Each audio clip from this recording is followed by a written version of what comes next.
북한의 역사 왜곡과 그로 인해서 발생하는 역사 인식의 차이점에 대해서 이야기를 나눠볼까 합니다. 뭐 다를 수 있죠.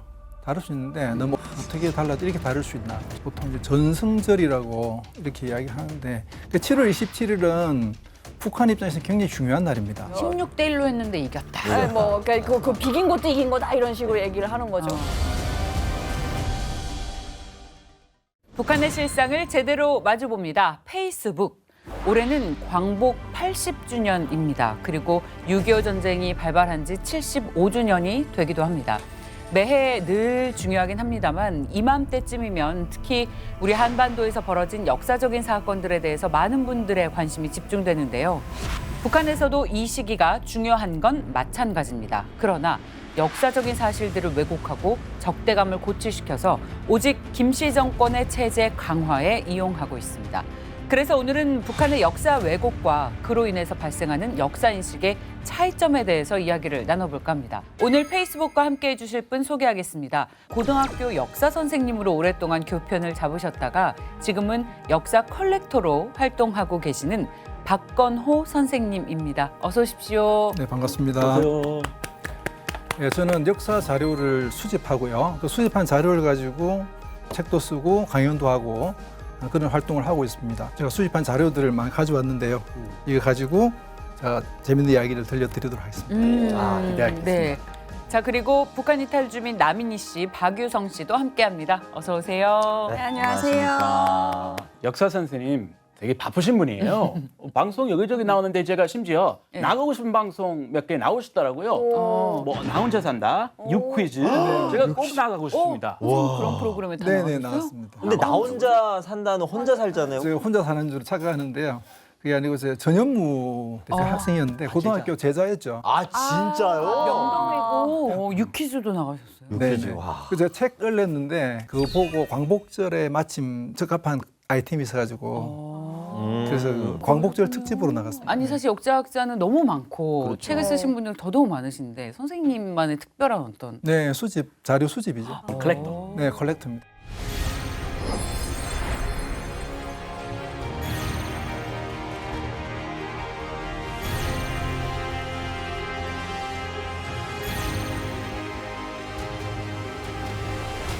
이 역사 컬렉터란 말을 제가 처음 지어낸 말입니다. 그래서 제가 이제 자신 있게 대한민국 1호 역사 컬렉터 이런 걸 했습니다. 자, 같은 역사를 가진 한반도입니다. 그런데 정말 완전히 다른 해석을 하잖아요. 북한이랑 우리나라랑 같은 역사를 가지고도요. 역사 선생님으로서 그런 모습을 보면 어떤 생각 드세요? 원래 뭐 체제나 이념이 다르기 때문에 뭐 다를 수 있죠.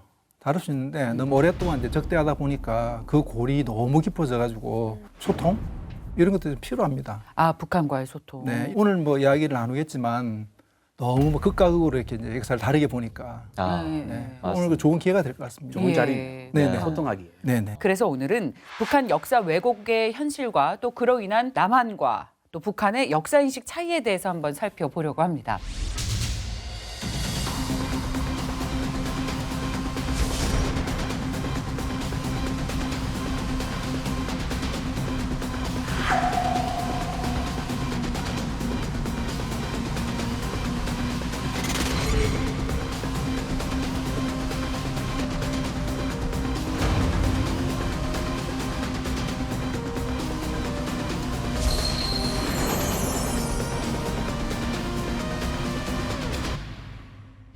지난해 2024년입니다. 김정은이 영화를 하나 제작해서 공표했습니다.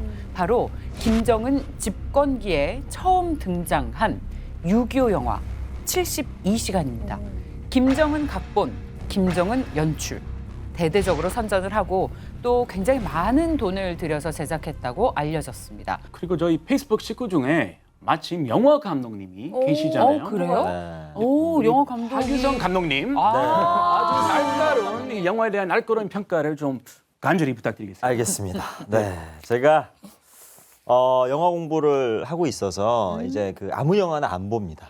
아무 네, 수준 떨어지는 영화들은 사실 안 봐요. 수준이 근데 높군요. 하도 작가님이 이제 봐야 된다고 하길래 봤는데 이 러닝 타임이 4시간입니다. 전반 2시간, 후반 2시간으로 나눠집니다.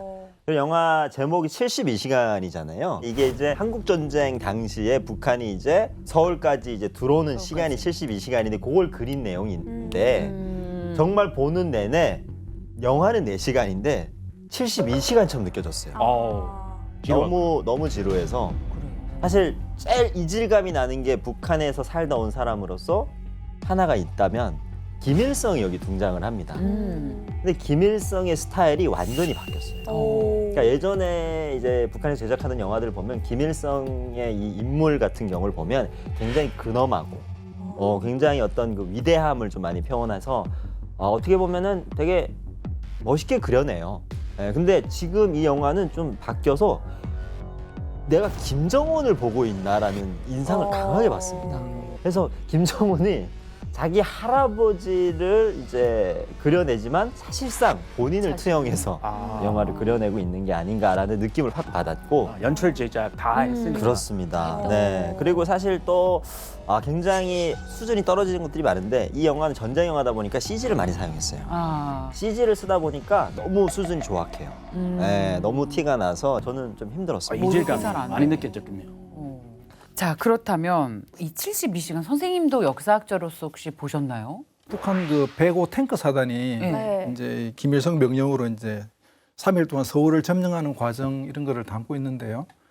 여기에서 이제 가장 왜곡이라고 말할 수 있는 장면이 뭐냐 그러면 남한이 먼저 북한을 침략했고 그걸 반격을 해서 내려왔다. 뭐 이런 개념이거든요. 남한이 옹진반도 쪽으로 먼저 치고 올라왔다고 이야기하거든요. 맞아요.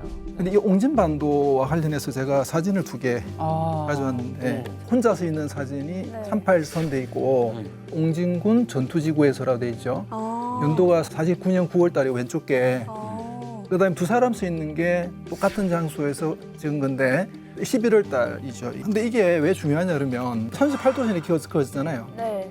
그 북쪽에는 소련군이 있고 남쪽에는 미군이 이제 네. 경계를 하다가 소련이 먼저 48년 겨울에 떠나고 그다음 49년도에 미군이 떠나면서 38도선 경계를 인민군하고 국군이 서로 같이 이제 직접 얼굴을 맞대게 되면서 이미 38도선에서는 이미 전투가 시작됩니다. 6.25 전쟁 일어나기 한 1년 전부터 포고자원 전투가 벌어지게 되는데 그 통계를 보면 보통 이제 전쟁 터지기 1년 전에 그 통계 횟수가 한 1000번 정도 충돌이 1000번. 전쟁 전까지 네. 국제적인 도발들이. 근데 이제 여기에서 가장 많이 이제 충돌이 잦았던 또 큰 규모의 충돌이 일어났던 곳이 개성하고요. 옹진반도 쪽입니다. 왜냐하면 개성하고 이 옹진반도가 특이한 게 개성의 경우에는 개성 시내는 남쪽이고 그 뒤에는 송악산이라는 산은 북쪽 땅입니다. 네. 북쪽 땅에서는 개성 시내를 이렇게 관측할 수 있으니까 남한 입장에서는 매우 불리하죠. 49년 5월 4일 날 연대급 전투를 해가지고 남한에서 이제 송악산을 차지합니다. 그래서 이제 김일성이 거기 이제 복수 개념으로 옹진반도를 치거든요. 옹진반도는 황해도 쪽에 붙어 있는 반도인데 이게 쭉 꺼져가지고 그 반도 끝부분이 대한민국 땅입니다. 그러니까 그거는 북한 입장에서는 굉장히 허를 찌를 수 있는 요충지이기 때문에 네. 거기가 상당히 좀 불안하죠. 네. 그래서 5월 21일 날에 네. 송악산 전투 패배하고 복수로 거기를 이제 치는데 거의 뭐 연대급 규모로 붙은 거거든요. 그래서 그것 때문에 이제 대한민국에서도 거기를 옹진 전투지구 이렇게 해가지고 대거 이제 여러 연대를 투입해가지고 결상전하게 되고 6개월 동안 치열하게 싸웁니다. 그러니까 쉽게 말하면 6.25 전쟁의 전초전이 거기서 있었던 거죠. 그래서 11월 달에 끝나게 되는데 거기서부터 한동안 이제 조용한 평화가 옵니다. 왜냐하면 야, 이러다가 진짜 전면전 나겠어라는 불안감.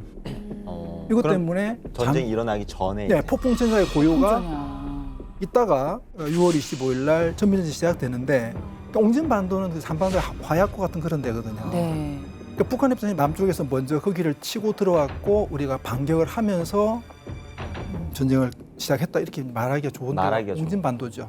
그런데 6.25 전쟁에 대한 정확한 정보가 없으면 뭐 북한 주민들은 정말 남한이 침공했다고 이렇게 믿을 것 같은데 두 분이 혹시 실제로 그렇게 믿었나요? 북한에 계실 때? 믿을 수밖에 좀. 없죠. 네, 학교에서 그렇게 가르치고 6.25는 이제 그 남한에 의한 북침이다. 이거는 정말 추호도 의심해본 적이 없는 그런 역사 였고 한국에 와서도 북한 이탈 주민들이 이 부분에서 가장 많이 부딪혀요. 예, 조사를 받으면서 6.25는 이거 남쪽이 먼저 일으킨 거다. 근데 또 이제 조사하시는 분들은 아니다. 사실은 그게 아니고 북한이 먼저 내려온 거다. 말도 안 되는 소리를 하지 말라고 막 그러다가 이제 나중에 보면은 이게 북한이 완전히 왜곡한 거구나라는 식으로 이제 깨우치게 되는 거죠. 네. 저는 약간 이런 느낌이었어요. 친아버지라고 아기 때부터 아버지야 이러면서 쭉 자라잖아요. 근데 성인이 돼서 어느 순간 아버지가 아닌 거야. 그 정도 충격. 그 정도 충격이. 우와. 왜냐면 우리가 어렸을 때부터 정말 태어났을 때부터 이것은 그거야라고 계속해서 그거에 대해서만 교육을 하고 우리 교수님이나 아니면 이런 역사적인 자료나 팩트를 우리가 접할 수 있는 데가 통로가 아예 없어요. 없죠. 그러면은 정말 내 아버지라고 믿고 있다가 어느 순간 정말 아버지가 나타나서 너 아버지는 이 사람이 아니야 나야 이러면 오는 충격 있죠. 진짜 현타 오겠네. 그 정도의 충격이 사실 이 한국 전쟁이에요.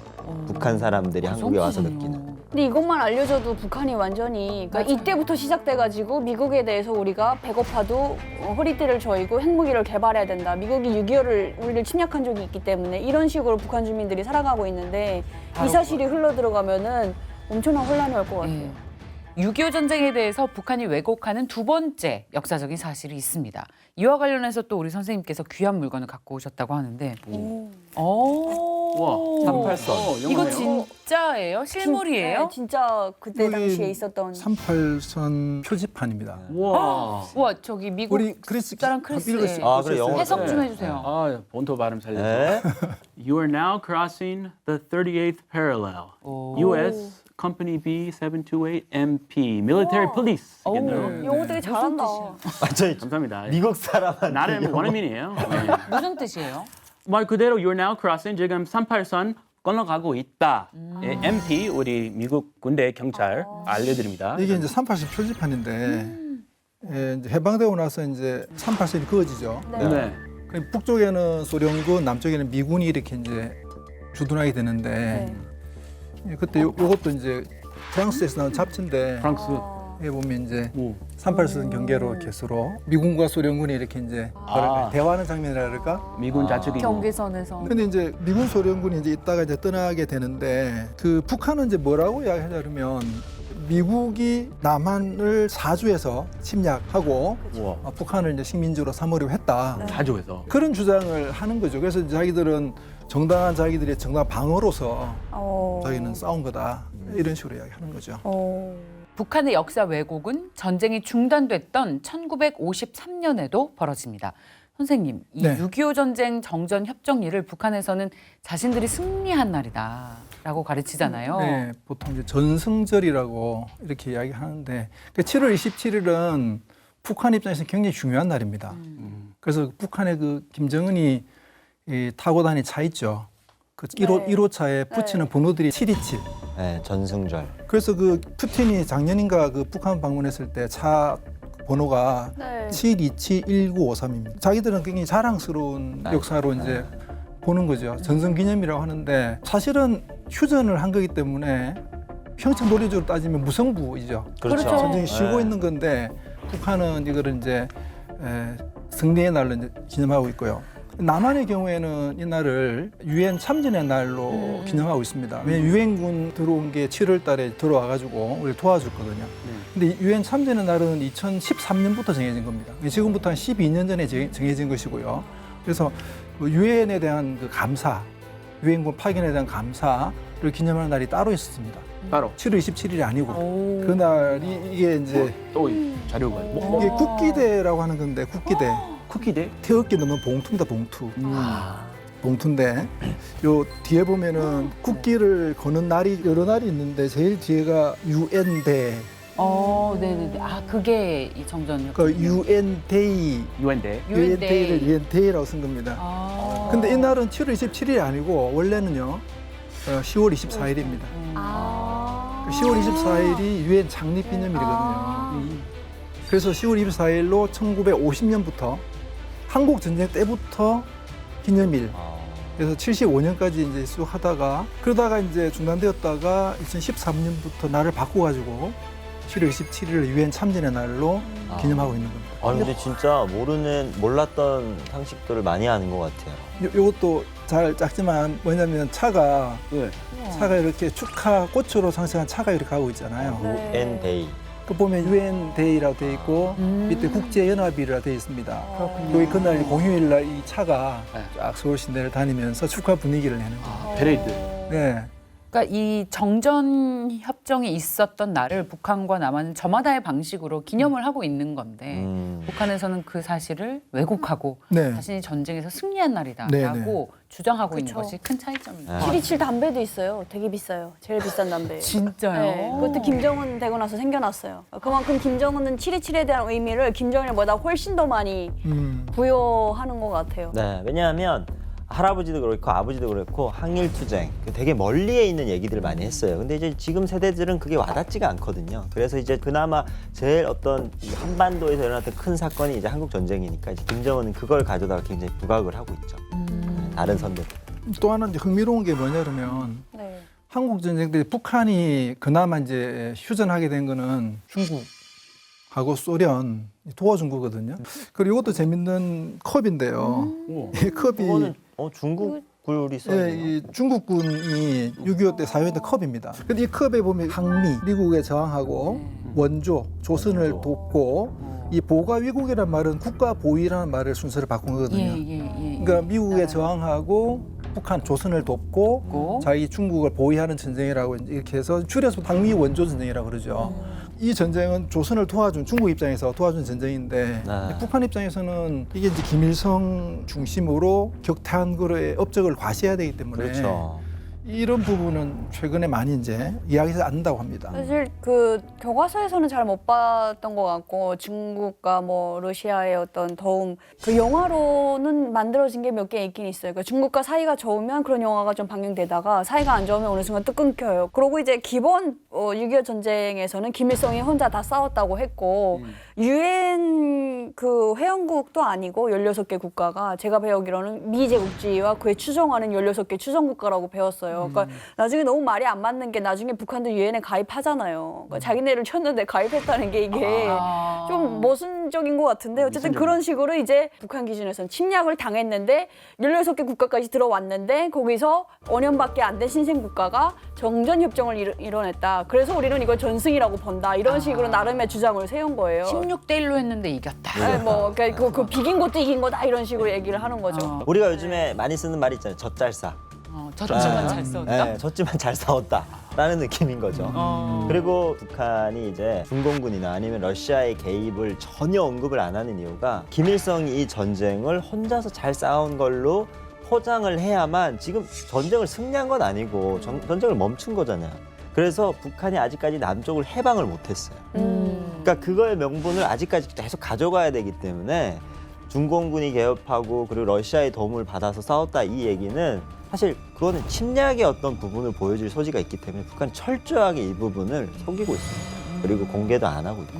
6.25 전쟁에 대한 북한의 역사 왜곡은 익히 들어보셨을 겁니다. 그러나 그 이전에도 북한의 역사 왜곡은 심각한 수준인데요. 3.1운동에 대해서도 다르게 이야기한다고 하더라고요. 그 일제강점기 시기는 같이 겪었는데 남이든 북이든 갈리 기자니까 왜곡할 게 있을까요? 그러게요. 궁금한데요. 유성 씨, 네. 북한에서는 3.1운동을 다르게 부르나요? 명칭을? 다르게 불러요. 이게 3.1 운동이라고 하면은 북한에서 이런 단어는 안 쓰고 3.1 인민봉기라는 용어를 써요. 인민봉기. 네, 그래서 저도 이제 한국에 와가지고 이제 3.1 운동이라고 들었을 때 조금 이해가 안 되는 부분이 있었어요. 운동이면 우리가 보통 뭔가 운동회라든지 뭐 이런 걸 저는 이제 생각을 했으니까. 근데 이제 이건 봉기라고 하면 뭔가 민중들이 들고 일어나서 무언가를 반대해서 싸웠다. 이게 이제 저는 어렸을 때 들었던 배웠던 이제 교육이었고. 그래서 그 용어 차이가 좀 달라서 네, 좀 약간 헷갈렸어요, 저는. 다르군요. 선생님, 이 네네. 운동이라고 쓰는 거랑 인민봉기랑 무슨 차이예요? 근데 보통 이제 역사에서는 어떤 대중이 어떤 일을 사회를 바꾸기 위해서 일어나는 거에 등급이 있거든요. 네. 그러니까 제일 낮은 등급은 리볼트입니다. 리볼트. 오케이. 처음에 그게 제일 낮은 등급의 이야기고 네. 그다음에 조금 더 이제 운동이 커지고 어떤 더 적극적으로 발전했을 때 무브먼트란 말이에요. 무브먼트. 무브먼트. 그건 운동이겠네요. 네, 그게 운동이고 그다음에 대중들이 더 많이 참가하고 사회 구조를 바꿨을 때 이걸 레볼루션이라 그러거든요. 혁명. 근데 보통은 이제 그렇게 이제 이야기하는데 이제 북한 같은 경우에는 어떤 뭐 기준을 가지고 말하는지는 모르겠는데 3일 날짜. 네. 근데 인민은 원래 사회주의 사상 자체가 인민들, 그러니까 영웅보다는 인민들을 대중을 강조하다 보니까 이제 붙을 수 있는 표현인데 봉기라고 하는 저 표현은 조금 격을 낮춘 거죠. 그러네요. 그거는 의미를. 리볼트, 리볼트. 우리는 운동이라 그러잖아요. 네, 맞습니다. 그것보다 격을 좀 낮춰 부르는 거고 또 하나 이제 남한과 북한의 제일 큰 차이가 뭐냐 그러면 우리는 3월 1일 오후 2시에 탑골공원, 그 시작. 네, 서울. 네. 근데 북한 같은 경우에는 서울이 2시에 일어났는데 평양은 1시에 일어났다. 본인들이 항상 먼저 일어났다는 거죠. 평양 중심 사관을. 그러니까 보통 서울 평양이 비슷하게 일어났다 정도면 점잖은 표현이고 그다음에 이제 평양이 1시간 먼저 일어났다. 뭐 이거는 이제 북한 중심으로 설명하는 거죠. 더더욱 재밌는 거는 북한의 3.1 운동이 처음 일어났을 때 지도자가 누구냐.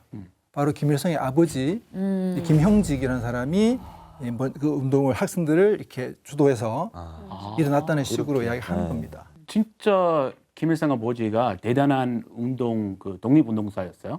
북한 김일성 가계에 대한 우상화 그림 책인데 그럼 출처가 중국인가요? 예, 중국에서 나온 책입니다. 이게 김형직이라는 사람이고 김일성의 아버지.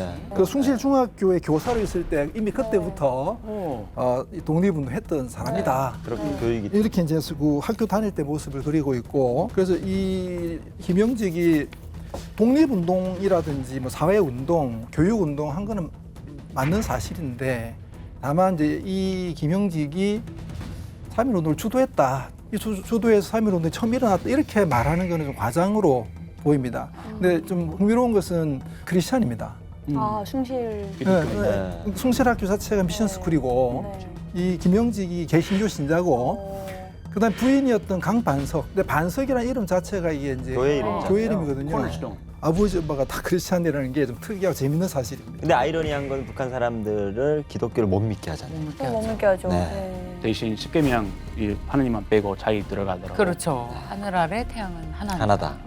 김형직에 대해서는 그 북한에서 배웠던 거는 조선국민회라는 단체를 이제 조직을 하고 뭐 일제의 탄압을 엄청 많이 받을 정도로 굉장한 독립운동가였다라고 이제 배웠고 그 김형직이 무슨 3대 가거 그다음에 2자리의 권총 이거를 김일성한테 물려줬는데 그때부터 항일운동이 시작됐고 이 북한의 역사가 시작된 거다 이런 식으로 또 얘기를 하거든요. 그래서 3.1 운동 같은 경우에는 북한에서는 이제 우리 인민의 어떤 그 거대한 운동이긴 했지만 어쨌든 실패로 끝난 거다. 실패로 끝난 거는 이제 위대한 실용의 용도를 받지 못했다 뭐 이런 식으로 또 나와요. 그래서 아마 그 운동보다는 봉기를 좀 김일성의 용도를 받은 게 아니니까 그런 식으로 얘기를 하는 것 같은데 그리고 이제 그 기억이 나는 거는 그때 당시 김일성이 7살 때였대요. 근데 그 7살 때 평양 뭐 만경대를 중심으로 해가지고 평양시 만세운동을 거의 다 이제 이끈 것처럼 얘기를 하거든요. 그래서 북한에서 그걸 배울 때는 와 역시 어릴 때부터 굉장히 비범했구나 라는 생각을 들으면서 배웠었죠. 제가 그 들은 바로는 뭐 책이 이렇게 나온대요. 위대한 수령 뭐 김일성 동지는 어리신 나이 7살 대신 어리신 나이에 어디에서 어디까지 행진하셨다. 네 맞아요. 그렇죠. 뭐 그렇게 배운다 그러더라고요. 네. 사실 제일 큰 건 그거예요. 그러니까 3.1 운동이 어떻게 보면 일제 치하에 우리 민중이 제일 크게 운동을 한 그런 역사적인 사실인데 거기에다 어떻게 해서든 김일성의 선대들이 무언가를 했다라는 걸 넣고 싶은 거예요. 네, 그래서 김형직이 거기에 어떤 운동을 참여했고 어떤 걸 했다라는 어떤 실질적인 증거나 그거를 입증할 수 있는 건 아무것도 없습니다. 그게 더 위로 올라갑니다. 더 위로. 김영직보다 위에. 위에. 그 1866년도 1866년에 미국의 무장상선 제너럴 셔먼호가 제너럴 셔먼. 네, 평양 이제 대동강에 이렇게 오거든요. 네. 근데 이 배가 이제 들어왔다가 이제 공산과 교역을 요구하는데 이게 문제는 들어올 때는 잘 들어왔는데 이게 무슨 모래톱에 얹혀가지고 못 나갔습니다. 그래서 배가 못 나가고 이제 이렇게 걸려 있으면서 밤만 되면 작은 배 타고 내려와가지고 그 주민들 뭐 약탈도 하고 불도 지르고 이렇게 했을 때 이제 평양 사람들이 이 배를 불태워가지고 가라앉혀 버리죠. 근데 가라앉히는데 그 주도한 사람이 이제 누구냐 이거죠. 주도한 사람이. 또 있을 거 아니에요. 그래서 요게 역시 이게 책에 안 나올 리가 없겠죠. 그렇죠. 나와요? 나옵니다. 오. 나옵니다. 누구요? 이 그림이 바로 그 제너럴 셔먼. 제너럴 셔먼을 불태우는 아 이거 봤어요. 유명한 그림이에요. 네, 그림이고 네. 요 사람이 바로 김응우입니다. 김응우. 가운데 김일성의 증조 할아버지죠. 증조 할아버지. 왜냐하면 할아버지 나이 때는 저 시대랑 안 맞거든요. 맞아요. 여기가 김응우가 이 공격을 제안하고 이거를 주도해서 이제 불태웠다라고 이야기하는 거죠. 근데 사실은 조선실록이라든지 역사 정사 기록에는 전혀 나오지 않는 이야기입니다. 아. 예를 들면 당시 평안도 감사가 박규수 네, 사실은 관군이 싸워야 되는 거죠. 그렇죠. 네. 네. 근데 그 이야기는 쏙 빠지고 우리 이 김응우 이분이 이제 이거를 해서 우리 이 집안은 원래부터 반미의 유구한 축철하다. 전통을 가진 그런 그렇죠. 명예로운 집안이다 이런 식의 이야기를 하는 겁니다. 그러니까 어느 날 아침에 갑자기 뭐 항일 투쟁을 하고 어떤 외래로부터 이렇게 싸운 게 아니라 대대손손.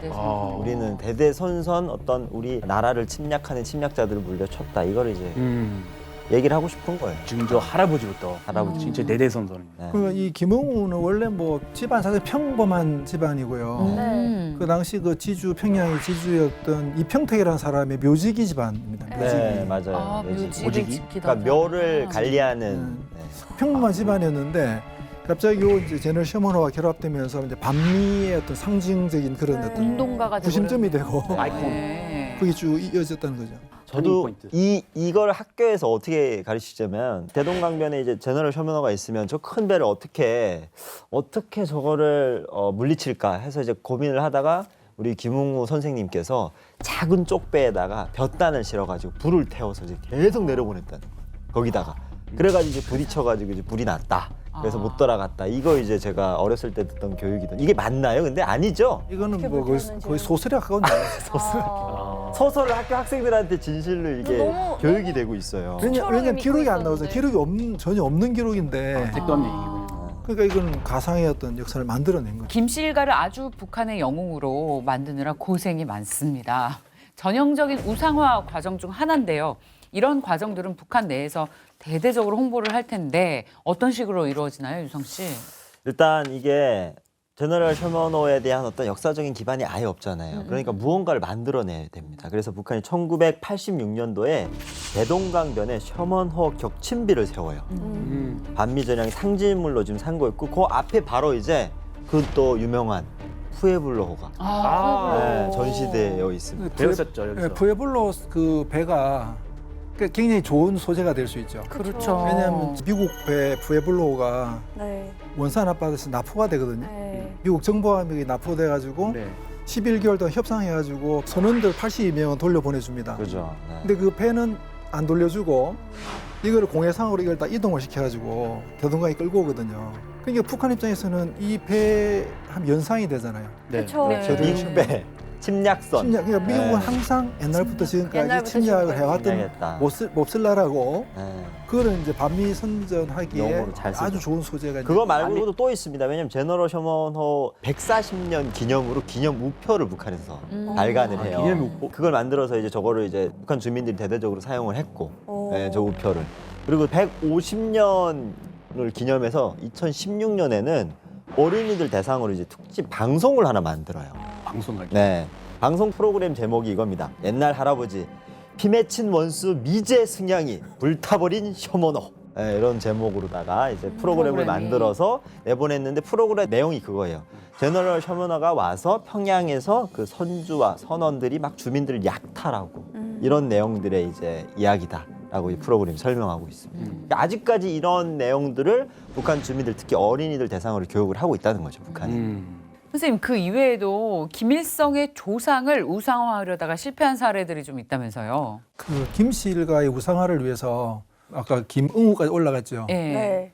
그래서 이제 그 조선시대 김응서라는 장군이 있는데 비슷하다 이름이. 예, 김응서라는 장군이 있는데 거기에 갖다 붙이려고 왜 이름이 비슷하니까. 네, 근데 이제 따져보니까 이 말이 안 되는 게 김일성 집안은 전주 김씨. 오. 근데 이 김응서 이분은 김해 김씨입니다. 시가 다른데. 네, 그래서 이거는 연결이 안 되는 거죠. 어. 그래서 이제 실패한 일이 있습니다. 김웅서 장군 같은 경우에는 이제 북한의 임진왜란 시기에 이제 그 평양도 공격을 받았잖아요. 그때 이제 여기 남쪽에서는 이순신 장군님이 엄청난 활약을 하고 계실 때 이제 북한도 뭐 하나 만들어내야 되니까 평양성을 지킨 10명의 장수들 뭐 해가지고 김응서도 들어가고 거기에 이제 개월량이라는 평양의 가장 유명한 기생이 있었대요. 그 기생이 일본의 어떤 수상 한 데서 정보를 빼달려가지고 김응서 장군이 일본 수상을 죽이는데 공로를 세우는 개월량이라는 기생이 있거든요. 그래서 평양성을 지키는 사람들 해가지고 이제 그 드라마도 만들어지고 막 그랬거든요. 근데 그런 사람을 이제 김일성이랑 연결시키려고 했다는 게 참 너무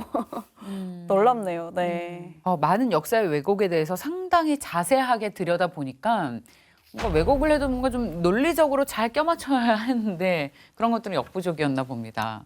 3.1운동이나 김씨일가 우상화를 위해서 역사적으로 왜곡을 해 놓았다고 하니 정말 황당한 것들이 많은데요. 우리가 잘 아는 독립운동가 선생님들도 북한에서는 제대로 안 가르쳤을 것 같아요. 네. 민희 씨, 이 북한에서 가장 유명한 독립운동가는 누구예요? 아무래도 김일성 위주로 싸웠던 사람들이 제일 유명하죠. 그래서 약간 좀 독립운동 하신 분들을 민족주의자 쪽으로 몰아가고 김일성을 공산주의라고 해서 뭐 그때 초기 공산주의부터 이런 식으로 역사를 가르치거든요. 그래서 그 김일성 위주로 김책, 최현 뭐 이런 사람들이 가장 유명한 독립운동이자 항일운동이자 김일성을 위해서 싸운 사람들 그렇게 알고 있었죠. 그럼 저희가 잘 아는 독립운동가들 그분들 아예 모르는 건가요? 그러게요. 뭐 저는 유관순 열사 가장 존경하거든요. 네. 아시죠? 그렇죠. 북한에서는 유관순 누나 잘 모르신가 봐요? 그러니까 저도 이제 이게 3.1 운동 북한이 이제 얘기를 하니까 거기에 이제 한 줄 정도 딱 나옵니다. 유관순이라는 이름이. 딱 한 줄만. 네, 근데 이 유관순 열사가 어떤 움직임들을 했는지는 정확하게 안 나와요. 그러니까 이 사람이 북한은 기본적으로 그렇습니다. 역사적인 인물들이 김일성보다 더 많은 업적을 세우면 사람들이 이렇게 유명한 사람도 김일성과 같은 시기에 존재했구나를 북한 사람들이 약간의 의심이나 생각을 할 수 있기 때문에 절대 북한에서는 김일성보다 어떤 더 많은 공을 세우고 국가 사람들한테 알려진 인물을 절대 노출을 안 시켜요. 이게 그 없으니까 희석시키는군요. 그 유관순 대단한 열사도 업적을. 이제 어찌 보면 남쪽 출신 분이신 거잖아요. 똑같이 만들어냅니다. 또 김공순이라고 북한에서 그 아동단. 김일성 밑에서 이제 김일성이 조직한 아동단 지금의 조선소년단이죠. 거기서 활동했던 9살짜리 이제 누나다. 그래서 우리에게는 김금순 누나가 영원히 누나다. 뭐 이런 식으로 또 똑같이 만들어내요. 근데 그 북한이 원래는 유관순에서는 언급을 안 하다가 네. 1999년도에 조선 대백과 사전, 그다음 2000년도에 조선 역사 여기에서 조금 언급은 합니다. 아주 간단하게요. 예를 들면 1919년 3.1 인민봉기 때 충남 천안군에서 일제와 대항해서 용감하게 싸운 애국 소녀였다. 뭐 이런 식으로 소개는 하고 있습니다. 그러니까 한 줄 정도로 간단하게 언급하는 거예요, 정말.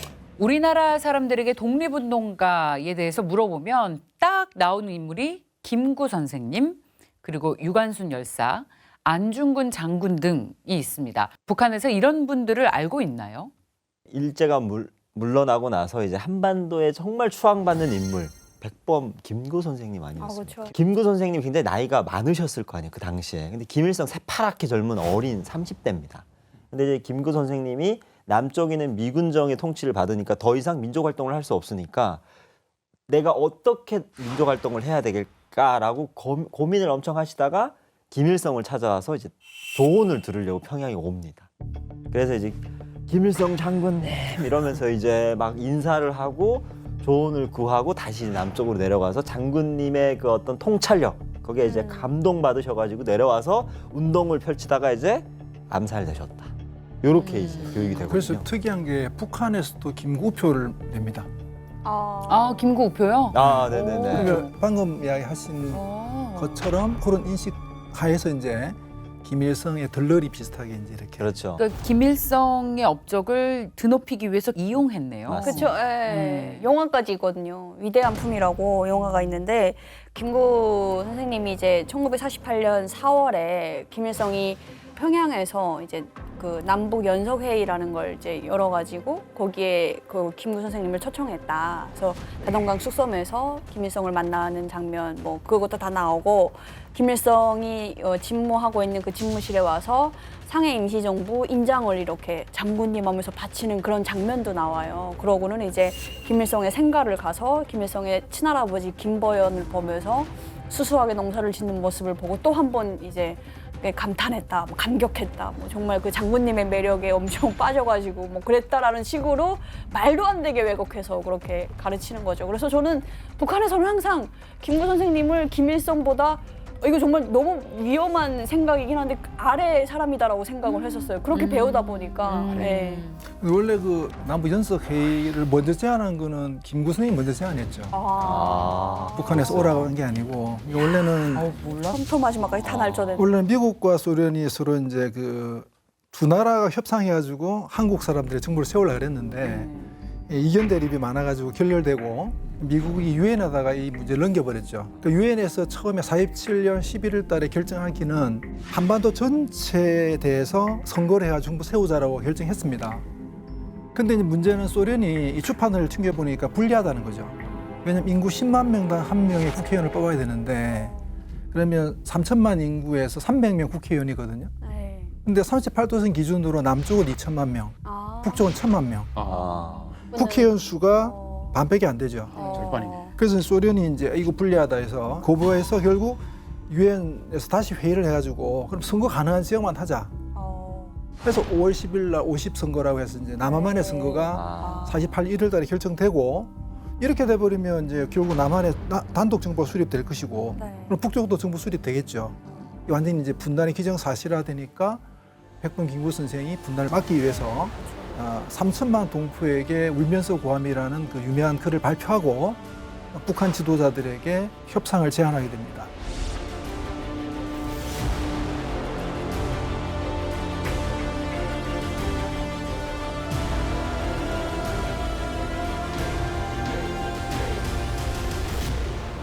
그게 4월 달에 그래서 이제 우리 4월 19일이죠. 네.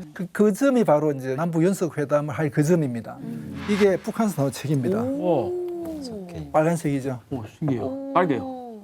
이게 48년 4월 19일자로 나온 책인데 쉽게 말하면 연석 회의 당시의 자료집 같은 그런 겁니다.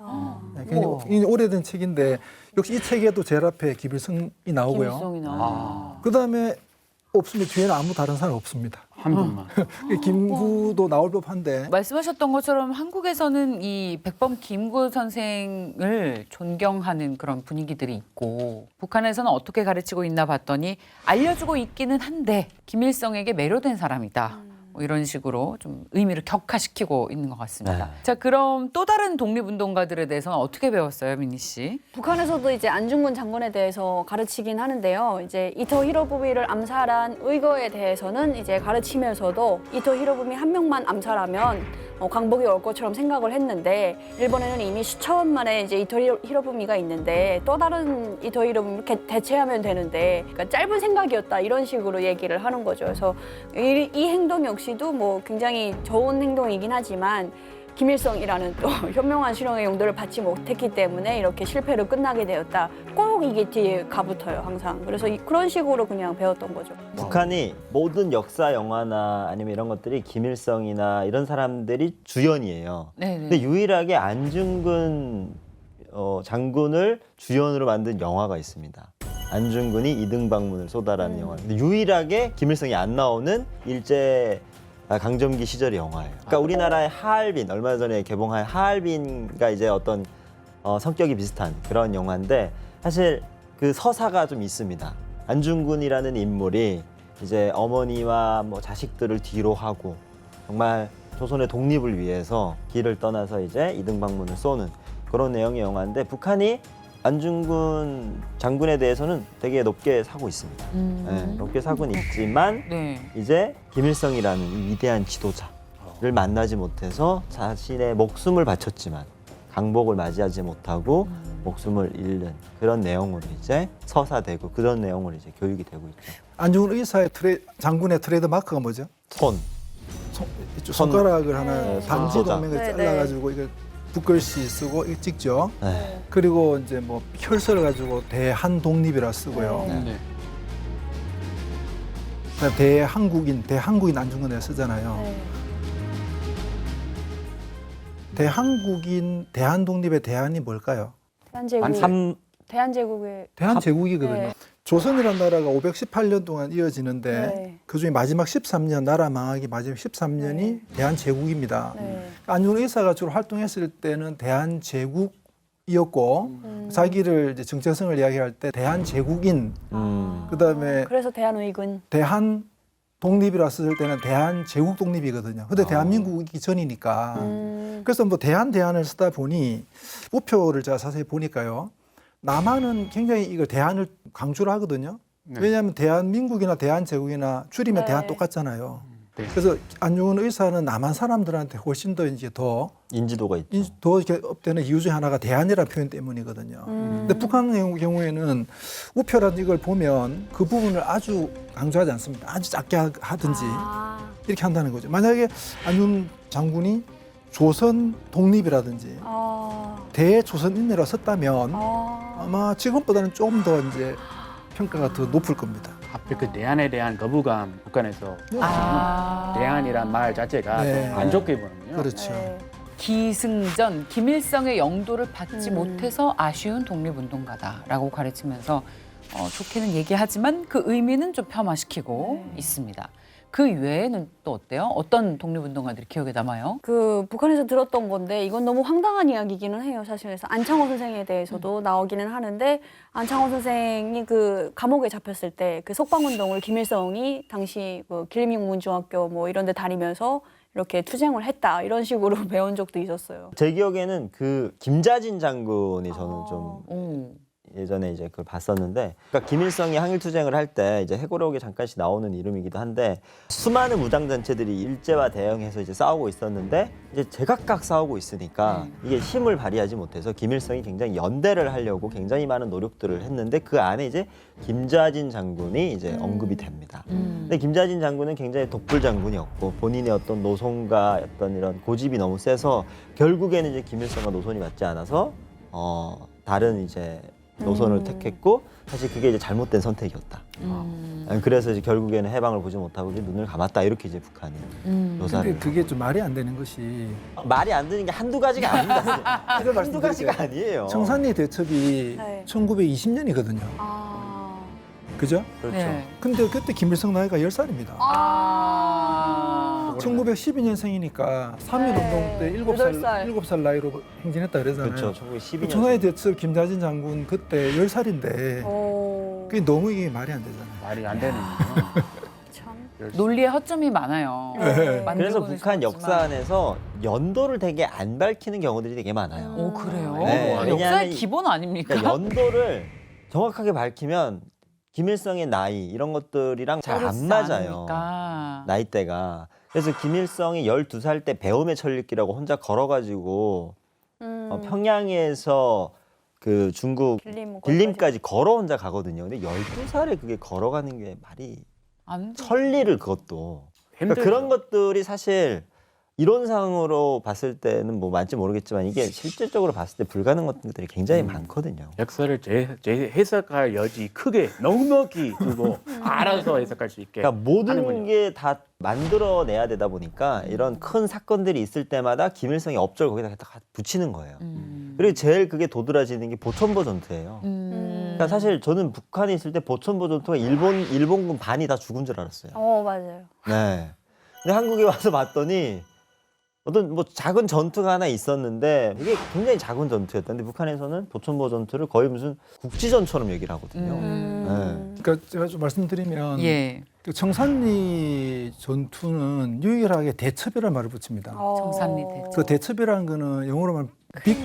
빅토리. 한산대첩 이런 네. 때. 빅토리. 예, 아주 큰 승리를 이제 대첩이라 그러거든요. 아. 청산리 대첩만 대첩이 나머지는 다 전투입니다. 그러니까 청산리 계곡 일대에서 여러 개의 승리를 거두는데 뭐 백운평 전투, 천수평 전투, 뭐 고동화 전투, 어랑촌 전투 이런 걸 이제 묶어가지고 청산리 대첩이라 그러는데 하나의 부대가 이긴 게 아니고 북로군정서라든지 대한독립군 이런 부대들 여러 개 합쳐가지고 일본 정규군하고 싸웠는데 3천여 명의 사상자를 냅니다.